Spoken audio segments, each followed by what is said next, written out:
Équipe B Metal Expo, le premier salon professionnel de la menuiserie française du 21 au 24 septembre 2021, porte de Versailles à Paris. Rebonjour à tous, vous êtes toujours sur Bâti Radio en direct depuis le salon Équipe B Metal Expo de Paris, le parc des expositions. Je suis avec Michael Bagné, bonjour. Bonjour, enchanté, merci de m'accueillir. Mais je vous en prie, vous êtes responsable commercial France de Iki, bienvenue sur notre plateau. Comment se passe ce salon Équipe B Metal Expo pour vous ? Écoutez, très bien. Pour un salon de reprise, on s'attendait qu'il n'y ait pas trop de personnes qui viennent visiter, c'est un petit peu le cas. Mais ça contrebalance avec la qualité. Toutes les personnes qui sont venues, c'est vraiment des prospects ou des clients déjà très intéressants. Donc au final, un succès. Un succès quand même cette édition 2021, ce qui doit faire du bien après une année 2020 où on n'a pas vraiment pu se voir, on n'a pas vraiment pu échanger. Oui, c'est exact. C'est vrai que c'est un petit peu frustrant de tout le temps rester soit au bureau ou en télétravail parce que c'est la mode maintenant. Et ça fait vraiment plaisir, oui, de revoir tout le monde, de voir tous nos partenaires et toute la profession. Michael, un mot, c'est quoi Iki ? Je vois que vous nous avez ramené un bel outil de démonstration, dites-nous en plus, c'est très intriguant quand on le voit comme ça posé sur la table. Donc nous, on est spécialisé dans le lecteur d'empreintes digitales. On est un fabricant autrichien, donc on développe, on fabrique, on commercialise tous nos produits et on est donc spécialisé dans le digital. Donc ça va pouvoir ouvrir ce qu'on veut. Et pour ici, c'est principalement pour ouvrir la porte d'entrée principale du domicile. Donc on va l'installer dans des portes, ça peut être en rénovation. Allez-y, vous pouvez le prendre en main, montrez-nous. C'est vrai ? Démo en direct sur Bâti Radio. Donc Iki, alors là, c'est quoi ? C'est ce qu'on met sur une porte d'entrée, ça par exemple ? Un bâton de maréchal. Bon, alors là, on l'a coupé pour pouvoir le rentrer dans la boîte. Mais nous, on est très connus, donc voilà, tout simplement, vous passez votre doigt et ça déclenche l'ouverture de votre motorisation de serrure, tout simplement, ou de crémone. Et après, donc tellement il est petit et caché, on peut le mettre sur une barre de tirage, ça les gens adorent. Parce que c'est vrai que ça, en termes d'esthétique, ça rend très bien. Ou tout simplement, sur le panneau, sur l'ouvrant de la porte. Donc on a des modèles en aluminium et puis après on fait toutes les couleurs que les gens aiment comme on a toute de l'anthracite. On a toute une panoplie, c'est parti. Toute une panoplie. Et après il faut juste rajouter ce petit contrôleur dans l'ouvrant de la porte car le contrôle est toujours déporté, c'est pour des raisons de sécurité.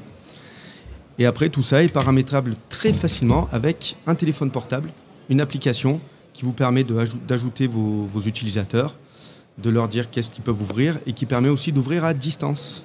Ah oui, parce qu'en fait, sur nos smartphones, on déverrouille déjà avec l'empreinte du doigt. Donc ça fonctionne pareil, ça peut être relié les deux ? C'est exact. Par défaut, tous nos produits s'ouvrent à distance. C'est-à-dire vous pouvez être très bien... Là, je suis sur le salon, on me passe un coup de fil, il y a le plombier qui attend devant chez moi. J'ai plus qu'à appuyer, il peut ouvrir tout simplement.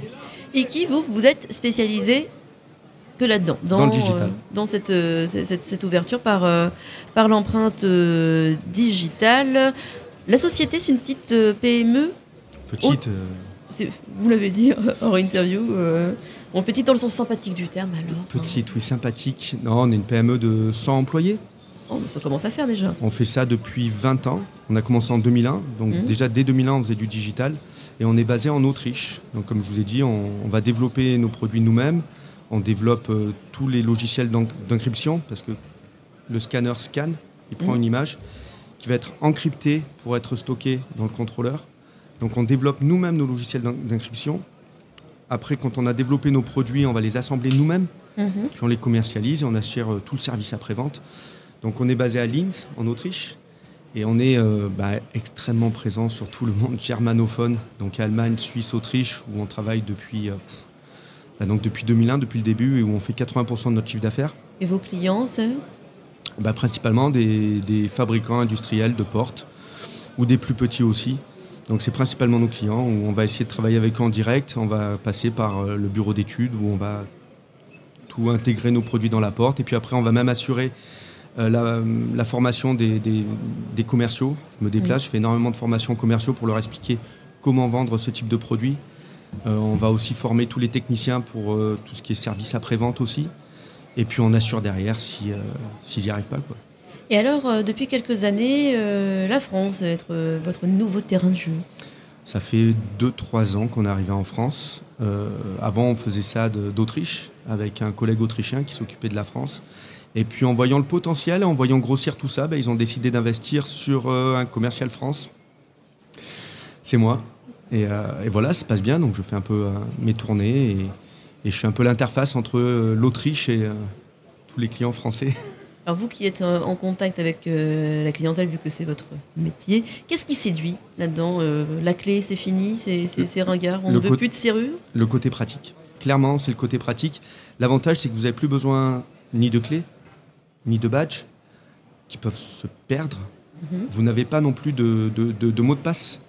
Le mot de passe, c'est pas très fiable. Un mot de passe, si je connais un petit peu votre famille, je connais les dates de naissance, je connais votre numéro de téléphone, je vais le deviner, votre mot de passe.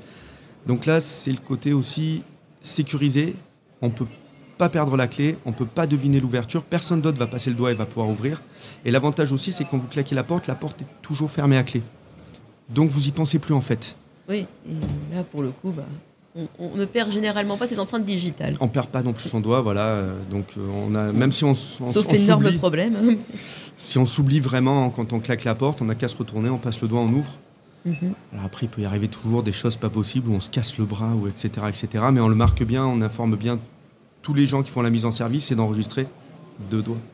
D'accord. Il n'y a aucun autre moyen de l'ouvrir, je dirais, de façon plus manuelle? Si, il reste toujours le cylindre. Donc il y a toujours une clé. C'est obligatoire. D'accord. Comment on imagine que ça peut être un frein, ou en tout cas une petite crainte, d'assurer la sécurité, vu que c'est un peu sur le smartphone, etc., qu'on a vu qu'on pouvait se faire pirater un smartphone, on peut se faire voler notre smartphone? C'est une bonne question à laquelle je ne m'attendais pas. Comment vous assurez la sécurité de bout en bout, en fait? Comme je vous dis, nous, le voleur, de toute façon, il va trouver le maillon le plus faible pour rentrer chez vous. Et clairement, ce ne sera pas nous, parce que le maillon le plus faible, ça peut être le cylindre de la clé, tout simplement. Ça peut être peut-être passer par la fenêtre aussi. Parce que pour pouvoir passer chez nous, il faut qu'il ait exactement le même doigt que vous. Et il y a plus de chances qu'il ait exactement la même clé que vous. Après, la deuxième chose qui va se passer aussi, c'est que le lecteur est là. S'il arrache le lecteur et qu'il fait toucher les fils, admettons, ça ne fonctionne pas non plus. Pourquoi? Parce que tout se fait dans le contrôleur, en fait, qui est déporté. Donc, en fait, en faisant toucher les fils, on envoie un signal qui est complètement illisible par le contrôleur, donc il ne peut pas ouvrir non plus. Et pour pouvoir accéder au contrôleur, le contrôleur est à l'intérieur du domicile, donc on est déjà en infraction pour pouvoir y toucher. Oui, donc en termes de sécurité, on est bien. Oui, en plus, j'imagine qu'une serrure comme ça dissuade, de toute évidence, c'est pas... Voilà. C'est pas une serrure, c'est un contrôle d'accès. Donc la serrure, c'est pas mon... Moi, quand on voit un dispositif comme ça, on se dit oui, bon, non, c'est déjà assez dissuasif. Comme ça, c'est un produit de pointe. Oui. Combien de temps ça prend pour développer un outil pareil? Nous, on développe toujours. On a une vingtaine de personnes en recherche et développement qui travaillent tout le temps pour sortir des nouveaux produits, parce qu'on travaille aussi avec des architectes, des intégrateurs. Donc, on a plusieurs gammes de produits. Et celui-là, donc, c'est le dernier qu'on vient de lancer au mois d'août, là, 2021. Et ça nous a mis au moins 3 ans à développer. On est très lent en développement. Mais par contre, quand on sort quelque chose, ça fonctionne. Et c'est des produits, là, c'est une toute nouvelle infrastructure avec un nouveau logiciel qui s'appelle Bionix pour piloter tout ça. Et Bionix va chapeauter toute notre gamme de produits désormais. Donc, elle va être aussi, elle est dans le cloud et tout est très évolutif. On va pouvoir faire des mises à jour très souvent, rajouter des fonctionnalités très souvent. Et là, on est parti pour au moins 10 ans. Rajouter des fonctionnalités, c'est-à-dire concrètement? Concrètement, par exemple, là tout de suite, on vient d'en sortir une, c'est avec Alexa. Donc oui, c'est les assistants vocaux. De Amazon Assistants vocaux. Donc si vous avez une enceinte connectée de chez Amazon, vous pouvez dire Alexa, ouvre la porte 5, 6, 7, 8, il faut donner un mot de passe. Et ça va déclencher l'ouverture de la porte. Donc si vous êtes en train de cuisiner à la maison, les mains toutes sales, et vous avez vu votre copain qui sonne à la porte, vous pouvez lui ouvrir comme ça. On pense aussi à développer des plugins pour Airbnb. Ou par exemple, Airbnb, il y a des API qui sont ouvertes. Nous aussi, on a des API qui sont ouvertes. Il faut créer un plugin, tout simplement.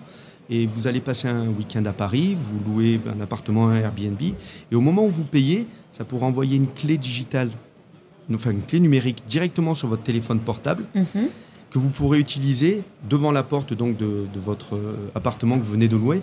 Juste à cliquer dessus, sera connecté en Bluetooth et en cliquant sur le téléphone, vous pourrez déclencher l'ouverture de notre produit. Ah oui, et puis besoin de de s'infliger cette remise de clé ou parfois les deux, Par exemple, c'est des options. C'est un peu compliqué.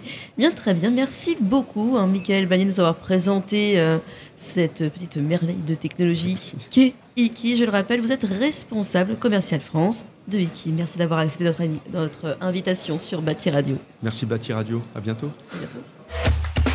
Équipe B Metal Expo, le premier salon professionnel de la menuiserie française, du 21 au 24 septembre 2021, porte de Versailles à Paris.